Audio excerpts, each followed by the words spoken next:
சென்னை குரோம்பேட்டையில் தங்கும் விடுதி ஒன்றில் இளைஞர்களை தாக்கி பட்டாக்கத்தியுடன் உலாவிய நபர் குறித்த சிசிடிவி காட்சி வெளியிடப்பட்டிருக்கிறது. குரோம்பேட்டையில் உள்ள தனியார் தங்கும் விடுதியில் கடந்த 5ஆம் தேதி தியாகராஜன் என்பவர் தனது தோழியுடன் அறை எடுத்து தங்கியுள்ளார். அப்போது அதே விடுதியில் தங்கியிருந்த ஐயப்பன் என்பவருடன் தகராறு ஏற்பட்டதை அடுத்து ஐயப்பனையும் அவரது நண்பர்களையும் பட்டாக்கத்தியை கொண்டு தியாகராஜன் தாக்க முயன்றுள்ளார். அதில் ஐயப்பனுக்கு கையில் காயம் ஏற்பட்டது.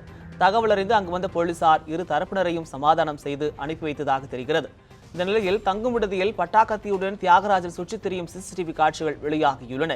மதுரவாயலில் போலீஸ் என கூறி பெண் ஒருவரிடம் நகைகள், செல்போன் உள்ளிட்டவை பறிக்கப்பட்ட வழக்கில் தேடப்பட்டு வரும் குற்றவாளி இந்த தியாகராஜன் என தகவல்கள் வெளியாகியுள்ளன.